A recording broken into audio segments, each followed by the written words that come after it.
Good morning, everyone. Today is Saturday, so our Gita day. And today's chapter is chapter number 15, Purushottama Yog. If you want to open your books while I recite these mantras.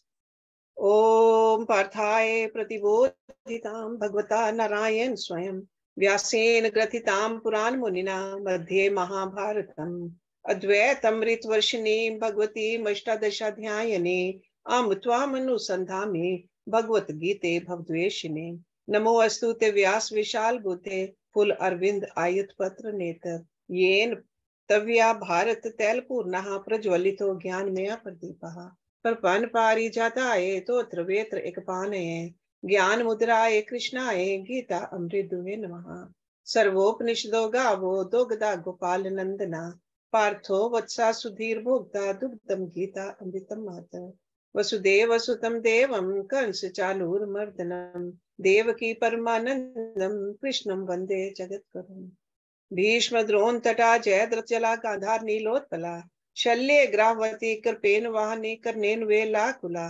Ashwatthama विकर्ण घोरमकरा दुर्योधन अवर्तने सो तीर्ना खलु पांडवै run नदी के वर्तका केशवा पाराशरे वत्सरो जमलम गीता अर्थकंधोटकम नानाख्यानक केसरम हरि कथा संबोधन अबोधितम लोके सज्जन षटपद रह रह पेपीयमान मुदा भुआद भारत पंकजम कलिमल प्रध्वंसी न श्रेयसे मूकं करोति वाचालं पंगुं लंघ्यते गिरं यत्कृपातमं वन्दे परमानंद माधवं यं ब्रह्म वरुण इंद्र रुद्र मरुतः स्तुन्वन्ति दिव्ये स्तवे वेदैः साङ्गपदक्रमोपनिषदैः गायन्ति यं सामका ध्यानवस्थित तत्तेन मनसा पश्यन्ति यं योगिनः यस्यन्तं न विदुषुर असुरगणा देवाय तस्मै नमः.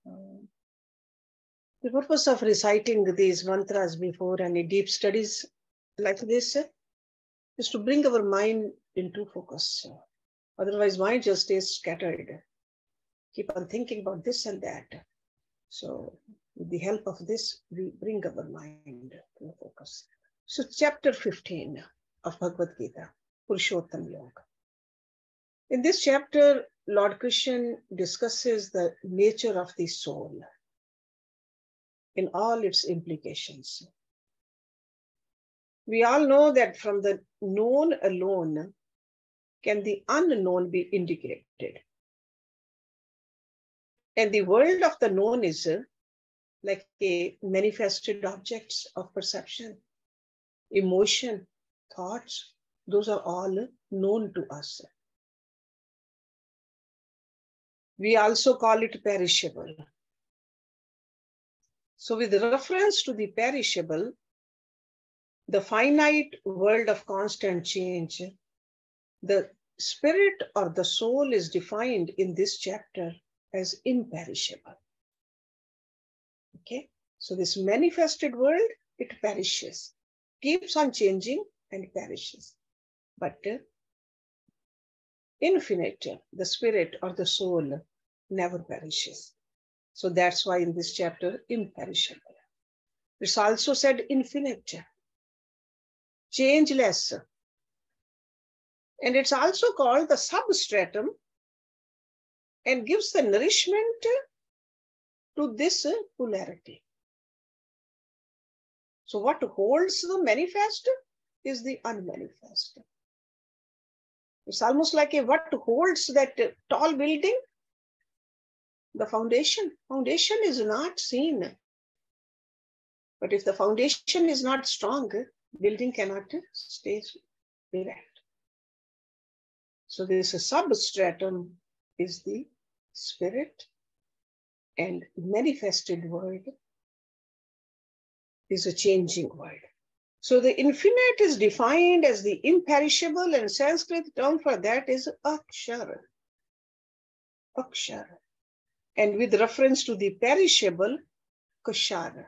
So these two terms, kshara and akshara.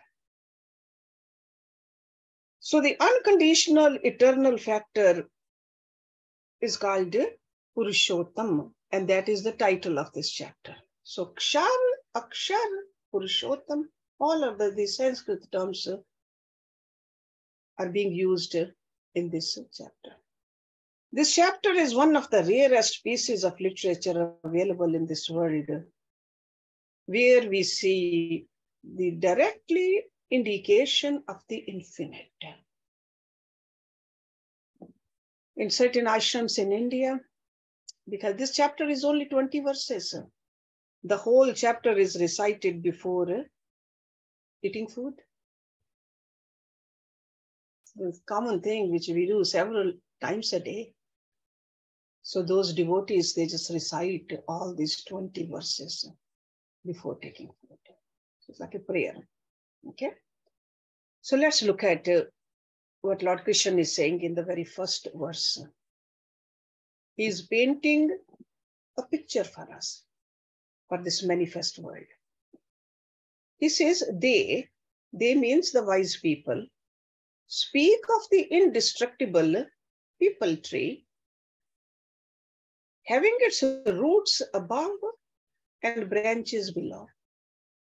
It's like an allegory for this manifested world, whose leaves are the Vedas.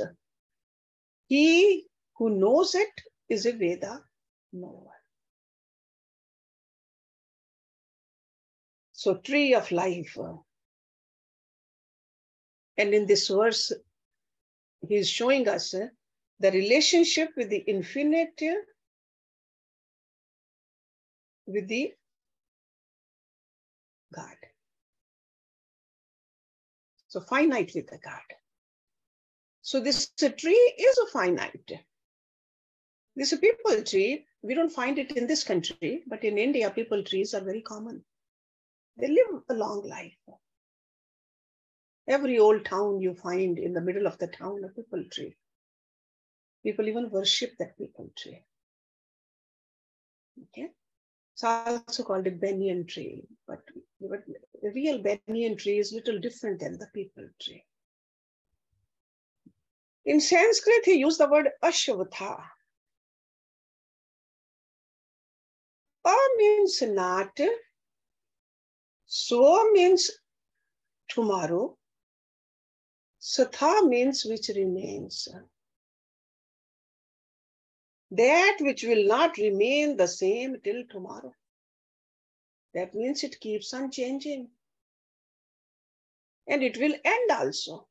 No matter how long we live, no matter how long the people tree lives, because it's known that the people tree lives, for several generations will see the same tree.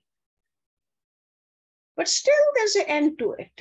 The same way, no matter how long we live, there's an end to this finite world. So Ashvatha. So Rishi Vyas is exhaustively painting the picture of this world. And the Ved, what is a Ved? Ved means knowledge.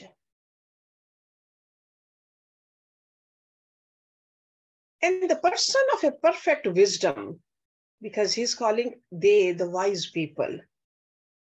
The person of perfect wisdom as conceived by the Vedas is the knower of both the perishable and the imperishable. Wise people know that this is finite, this will end, but then there's a substratum which will never end. That's why he used the word Ved, with the knower of the Vedas.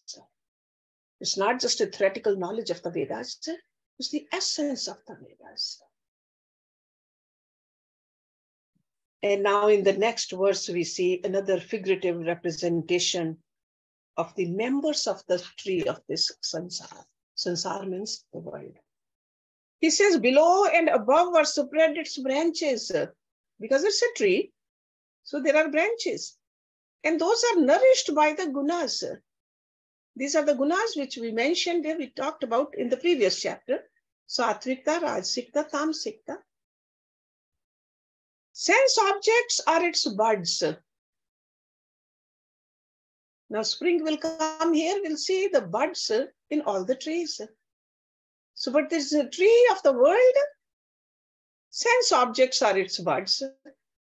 Below in the world of men stretch forth the roots, originating actions. So this, if you have seen a banyan tree, you see there are some aerial roots also. So there are roots which are up, he says, but then there are aerial roots also, originating actions.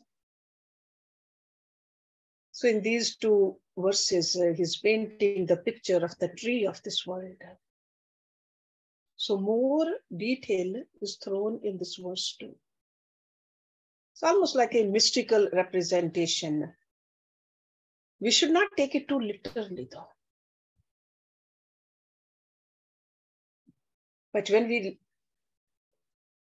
think about it, how is our sansar, our world, our relationships, how they are spread everywhere? Those are the branches of our world. Through our friends, through our relatives, through our children, grandchildren, or even things, our ideas, our values. That is our world, our sansar. Downward the root extend. If the main root of the tree of this world is up there into the absolute, high above, the secondary roots are spread around. They grow downward also. This is what he's painting. These secondary roots are the thought channels, which are called vasanas, the impressions, or the subtle part of our mind. Some of the things we have never seen, but still those thoughts come into our mind. Things didn't even happen, but still we dream. Those are the vasanas. Next two verses indicate how we can annihilate this tree. Because only then we can come to experience the pure source of life's manifestations, or the infinite life. He says its form is not here perceived as such, neither its end. That means it's so big, just like when Arjun saw this whole manifested world or the cosmic form, he could not see the beginning or the end or the middle. So he says its form is not here perceived as such, neither its end, nor its foundation or resting place. Having cut asunder this firm-rooted people tree with the strong axe of non-attachment, which is called vairagya. Asang shashtren dridena chetva. Because we will be absorbed into that infinite only when we let go of this manifested world of ours. We can never end this, but we can end our attachment to it. And he said this is an axe of strong axe of non-attachment. Then that goal should be sought for. So that means that is the goal for all of us. Where having gone and none returns again. I seek refuge in that Purush, primal Purush, from which streamed forth the ancient activity or energy. Okay, so the roots are up there, all of it came from there, and this is so big and so vast, and goal is to cut it, let it go, and we got to do it with the non-attachment with this. The subtle principle of life manifests through in different planes in a variety of forms. It could be a perception of this body, as emotions, feelings of the mind, as ideals, thoughts of the intellect, or just a mere apprehension of this causal body. And these are all vehicles, because that's why these are called gross body, the subtle body, the causal body. Their experiences in totality is this Ashwatha tree. Okay, that's what you got to understand. This tree which is mentioning, it has all these three bodies spreading out in all these quarters.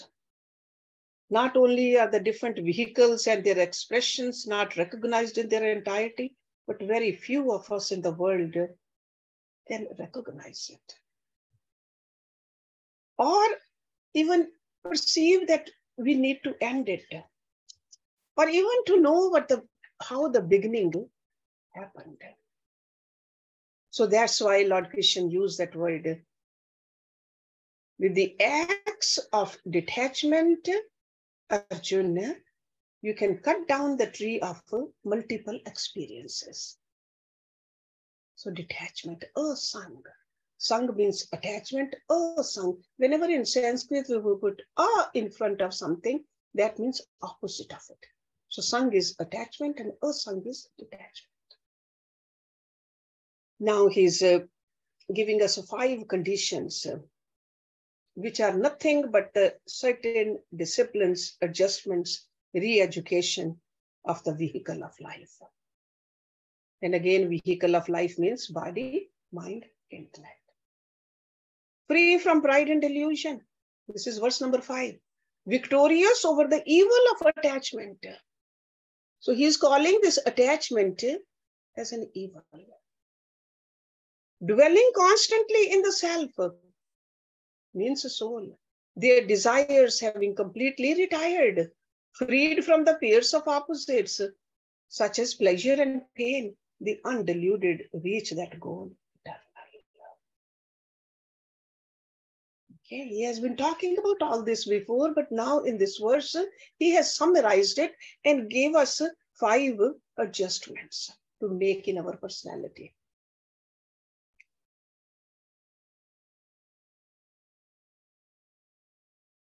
Pride. He said, free from pride and delusion. What is pride? Pride is an erroneous estimate of our own importance. That's a pride. He says, let that go. Because pride brings about an enormous amount of heavy responsibilities on ourselves. I am such and such. Then there's a burden. And what is a delusion? Because he said, free from pride and delusion. Error in judgment regarding things and beings happening and situations in the world outside is a delusion. More. It makes us live in a false world of our own imagination without actually facing the immediate problems around. More, we are deluded. We don't see the things the way they are. That's delusion. Detachment from the world of objects is never possible without attaching ourselves to the something nobler, something more divine. That's why he said the second thing over here, dwelling constantly in the self. We can detach from the lower if we attach to the higher. If we ever lived in a small apartment or a studio and moved into the bigger house, we can very easily detach from the small place. Or if we have a less paying job and then we got promoted to a higher paying job, very easy to detach. The same way when we attach our mind to the diviner, to the all-pervasive, to God, very easy to detach from the something which is so temporary. Then he says, desires completely at rest. Vinivrit kamaha. Desire is the function of the intellect. When the intellect desires, the mind starts to contemplate upon the desired objects. As the desires, so the thoughts. So that's why Lord Krishna is saying, the intellect should be disciplined not to desire for the finite joys which are arising out of the sense objects of the world. We don't have to throw away the objects, but don't get attached to them. Vinivrit kama. When the desires have ended, what happens? Mind becomes still. Because where are the desires? They are in the mind. Fewer the desires, calmer the mind. No worldly desire, mind is always calm. So the goal is clearly specified again in verse number 6. So remember this verse number 5, you have all this. This is the sadhana he's telling us. It's not a one day of doing that practice. It's a lifelong or lives long. But 5 things he's telling us. I would say just make a note of it and see where do you stand. Number 6. Nor does the sun shine there, nor the moon, none fire. To which having gone, they return not. That is my supreme abode. So the very light of the sun or the moon or the fire is an object of our consciousness. An object of perception cannot illumine the subject that perceives it. So the subject and the object cannot be at any time one and the same. So the structure and the nature of the jiva is explained in the following verse. He says, an eternal portion of myself, having become a living soul in the world of life and abiding in Prakriti, draws to itself the 5 senses with mind as the 6th. Because if sometimes this question comes to your mind, or if you have a discussion with somebody, that where does it written that you are part of God? Verse number 7, chapter number 15, Lord Krishna said it himself, that this soul is part of me. Mamev anshaha jiv loke jiv bhuta sanatana. You can even memorize that and make a point there. That eternal portion of myself, Lord Krishna is saying, having become a living soul in the world of life and abiding in the Prakriti, that means this nature, draws towards itself these 5 senses. Senses are the ears and the eyes and the nose and the touch and the taste, with the mind as the 6th. And when does the infinite draw these faculties around it? Verse number 8, he says, when the Lord obtains a body, over here the Lord is what? The Atma, the soul. That is the Lord. That's why this is called a Purush also. Ish. Ish means the Lord. Lord of this body is the Atma. When the Lord obtains a body and when he leaves, he takes these and goes with them as the wind takes the scents from their seeds. So that means these divine powers go with the soul. That's why a dead body cannot see. Eyes are still there, cannot hear. Ears are still there, cannot smell. Nose is still there. So those powers of the devatas behind those organs have left. This is what's explained in number 8. So first it attracts, this soul attracts, then it just departs with it. The subtle body, when it moves out, carries it with the senses, mind, and intellect. So all of it goes, not in any gross form, but as a mere fragrance, it says. He uses the word over here, grihitva etane sanyati vayu gandhan ev ashyat. It's like a fragrance, like a flower's fragrance with the wind moves away, the same way. All that they had lived, felt, and thought of, all of it goes away. So this mind is viewed nothing but a bundle of vasanas.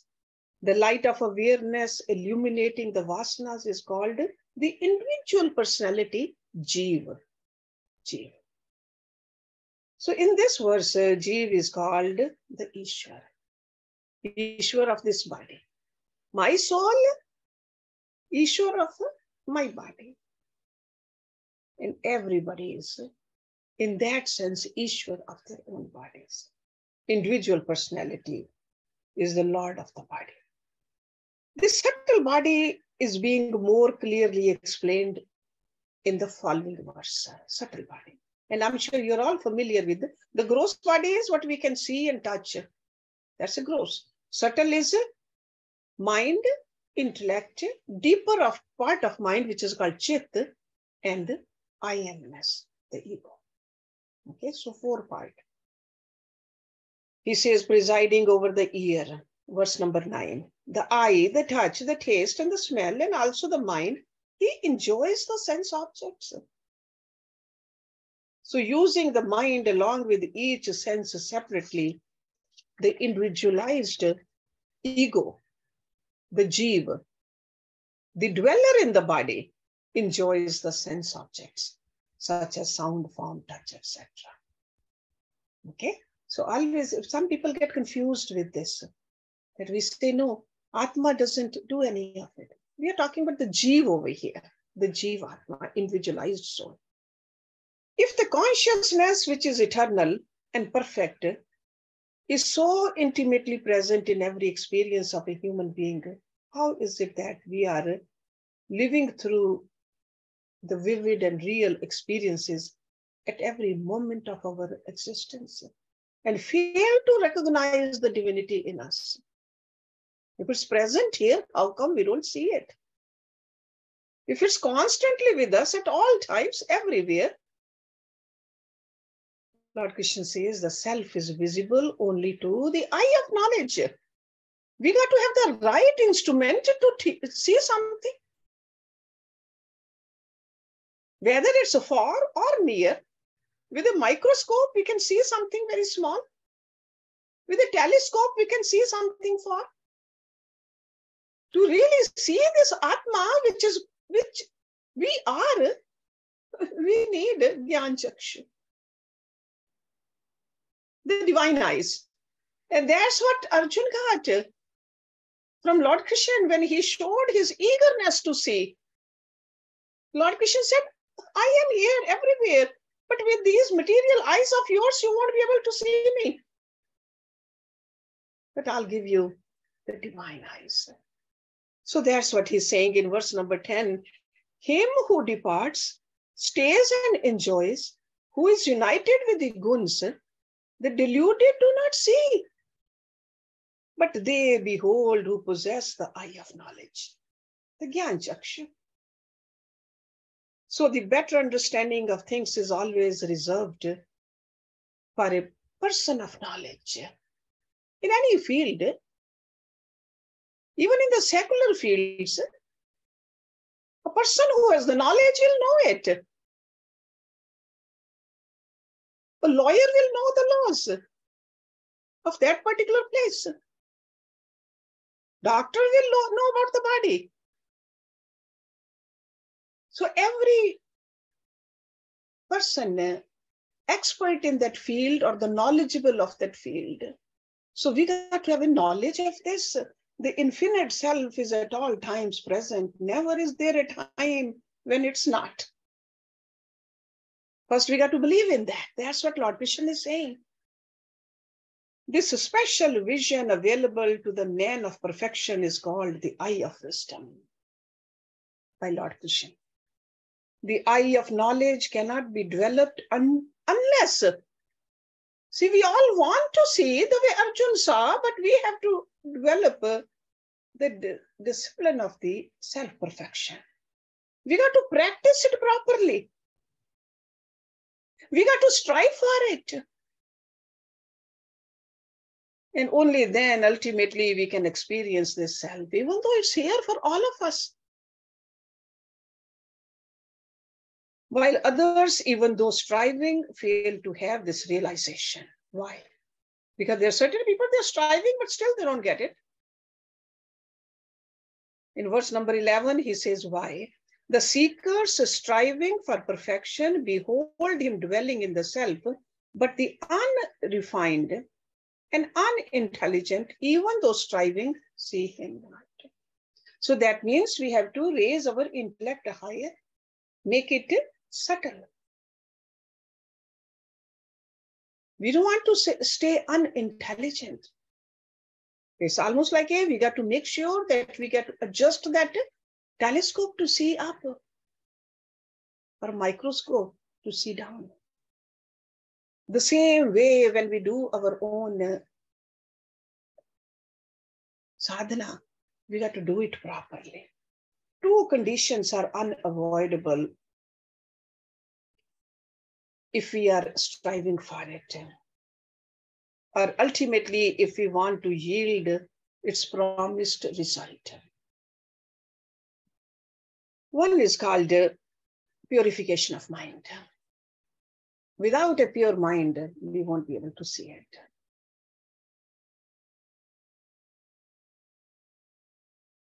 Pure mind is the one which doesn't have the agitations in it. Because agitations, they are created by our own false egocentric attachment with the sense objects. And this problem is called vikshep in Sanskrit. So that adjustment is must. Purification of our mind. That means restful mind. And the second one is the intellect has to be tuned up properly to the correct understanding of the nature of the self. So that means all the doubts from this misty mind, which create a veil over our Atma, need to be removed. And how do we remove that? By study, reflection, and practice. If somebody says, I'm meditating every day, but if they are not doing these two steps,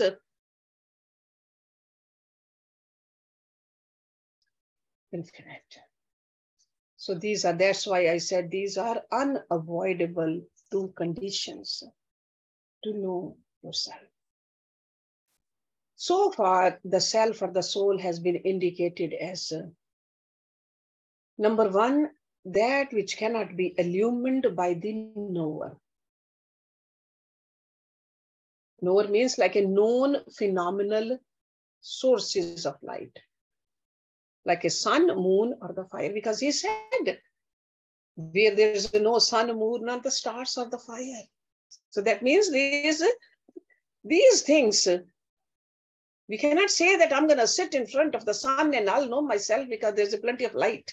That is not the light he's talking about. So,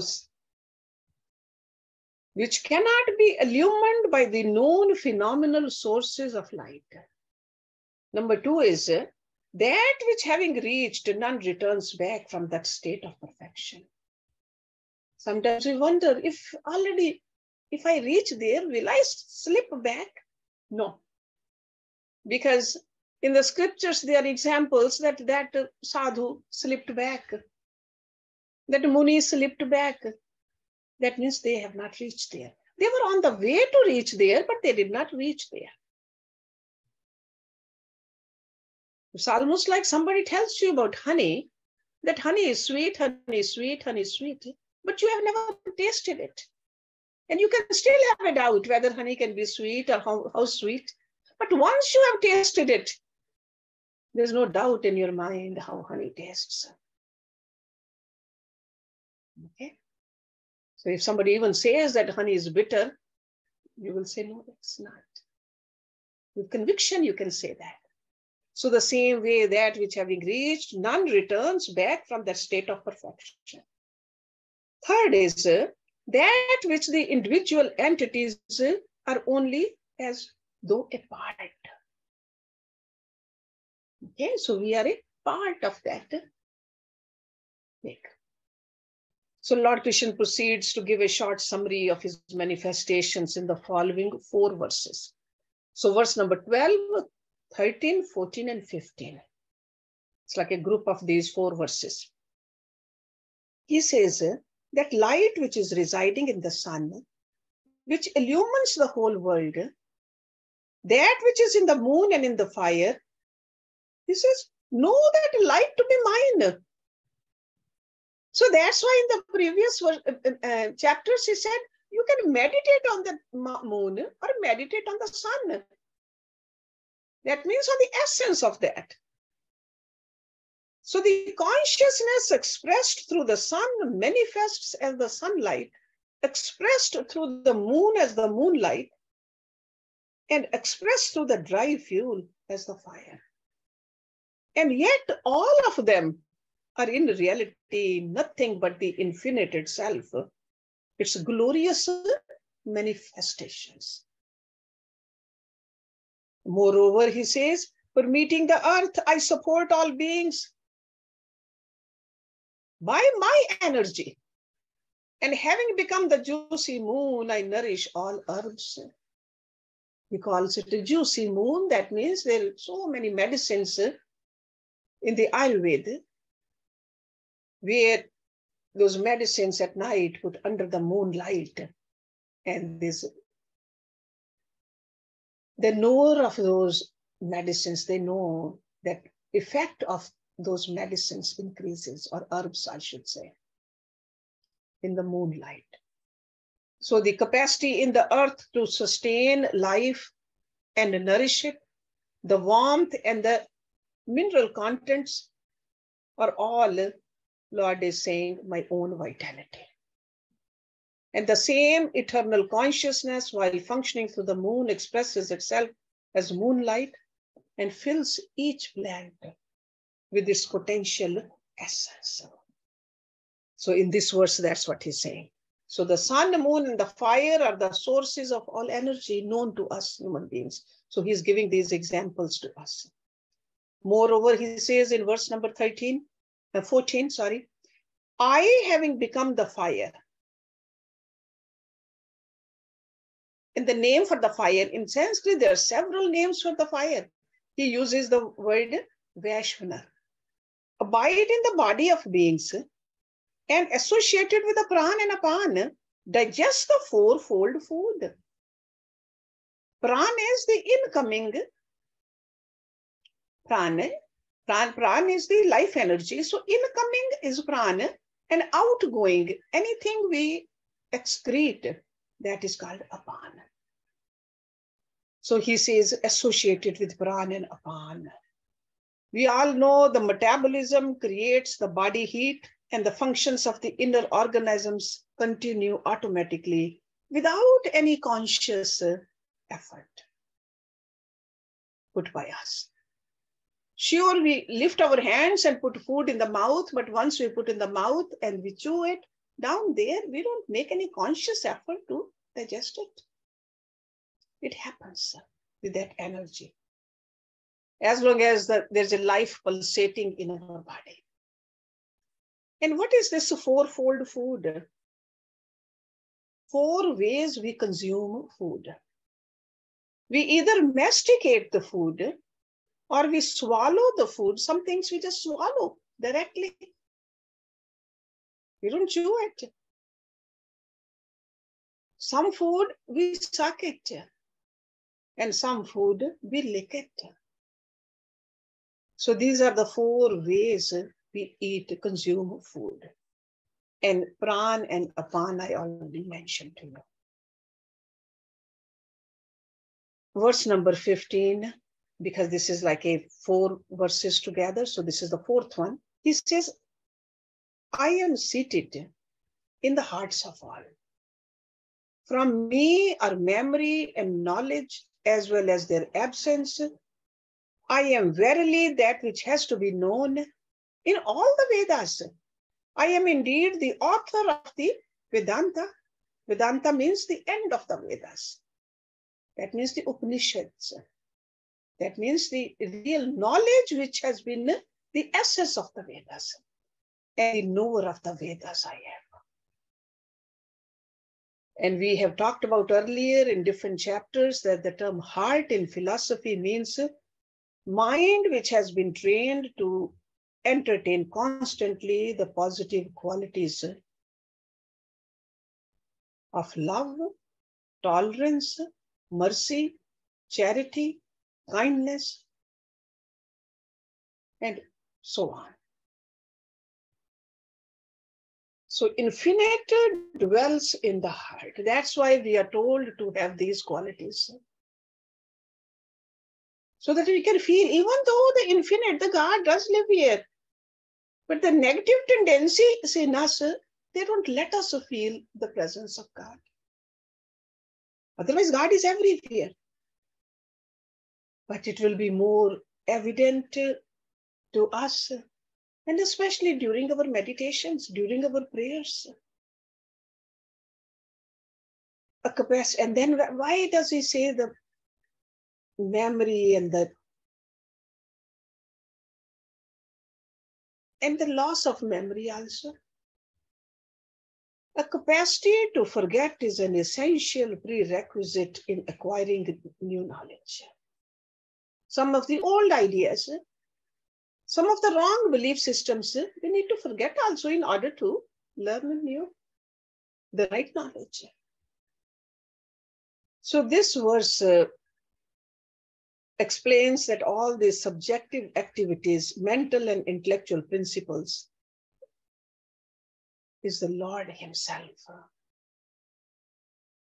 So in these last 4 verses, he has enumerated the glories of God.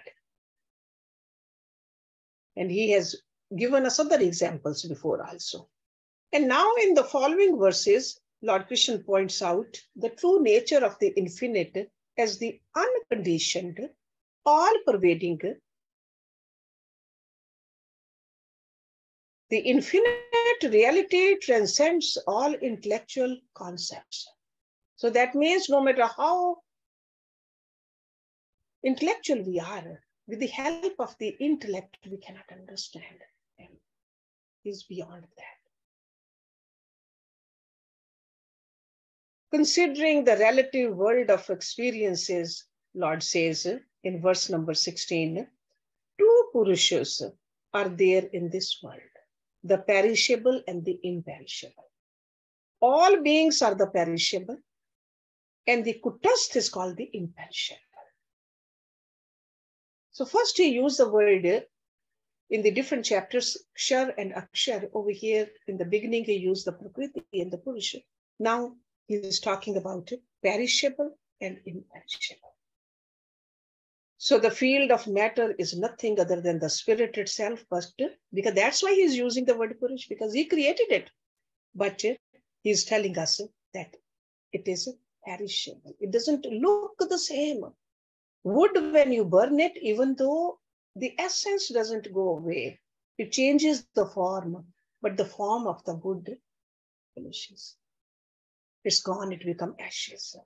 So the realm of matter is indicated in this verse as perishable or Sharapurush. This immutable and imperishable principle of life is the common in all living creatures at all times.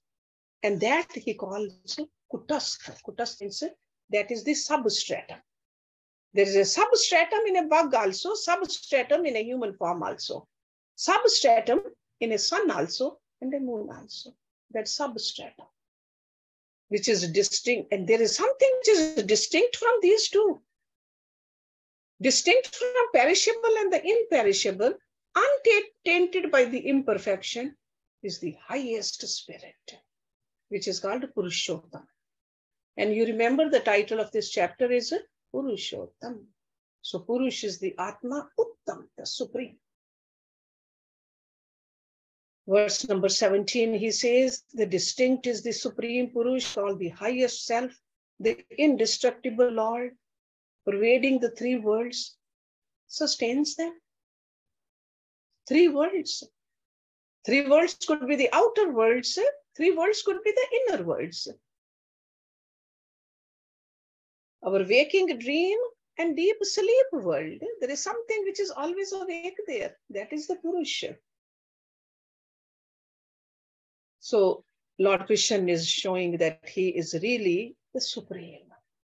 He says, as I transcend the perishable and even higher than the imperishable, therefore I am declared as the Purushottam, the highest Purush in the world and in the Vedas. So he's clearly explaining the very word Purushottama and says that pure consciousness is higher than both the perishable and the imperishable. It is a scientific factor that no change is perceptible without reference to a changeless factor.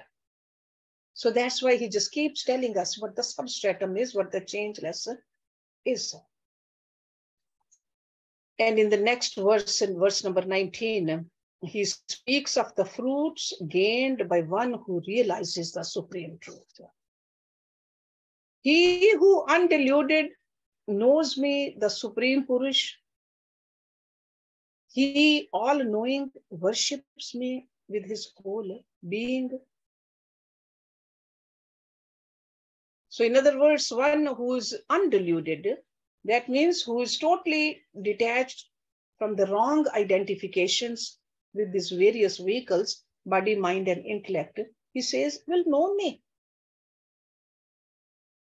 See, knowledge is very important. So he says, thus knows me. And know here is not a mere intellectual comprehension. It's a deep, subjective, spiritual apprehension. So if we go through all this, we'll know him. And that is the goal of life. So such a one is the greatest of the devotees also, he says. With the whole being, worship me means I am his beloved and he is mine. Such a one is the greatest of devotees. Identification with the beloved is everywhere the measure of love. Greater the love, the greater is our identification with the object of the love.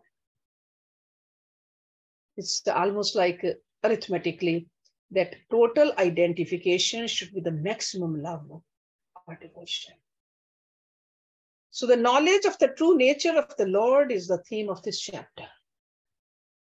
So if you want to know what are we talking about, knowledge about the true nature of the Lord. And there's a last verse where he is concluding this whole theme. He says, thus this most secret science has been taught by me. O sinless one, knowing this, a man becomes wise and all his duties are accomplished. The term for all the duties to be accomplished is Khetarpal. Okay, so the most secret science, the spiritual science is called Brahma Vidya. And why is it a secret? That doesn't mean that we should not talk about it. Secret in the sense that it should be not given out to just anybody who doesn't even believe in it, who doesn't want to know it. It is a knowledge which cannot of its own accord come to anyone unless one is really want to know. It is so deep. You need to pay some attention to it. We got to put some effort into it to really experience it. It's not just some theoretical knowledge. He who has realized this Purushottam state of consciousness becomes wise. He will not make any error of judgment. Confusion and sorrows will go away because there will be clarity with this knowledge. And another benefit accrued by contacting the Purushottam or the God, the divinity state, is the enjoyment of the complete sense of fulfillment. Otherwise, we always, no matter what we gain, where we go, there's always a sense of that I haven't done this. The sense of lackness is there. But once we know this, once we have experienced this divinity, no more worldly desires. That's what he's talking about. Khetarpal, complete and overwhelming joy that comes to a person when he or she realizes that he has fully accomplished what is expected of him or her. This is promised here in this verse as the reward for the realization of the Purushottam stage, if I can say that. And this is in the same as Samadhi state. Samadhi is when we are one. We are experiencing subjectively the God. Okay? That is the last verse, so let's stop it here. Om Purnamada Purnamidam Purnat Purnamudachyate Purnasya Purnamadaye Purnameva Vishishyate Om Shanti Shanti Shanti Om. Thank you very much.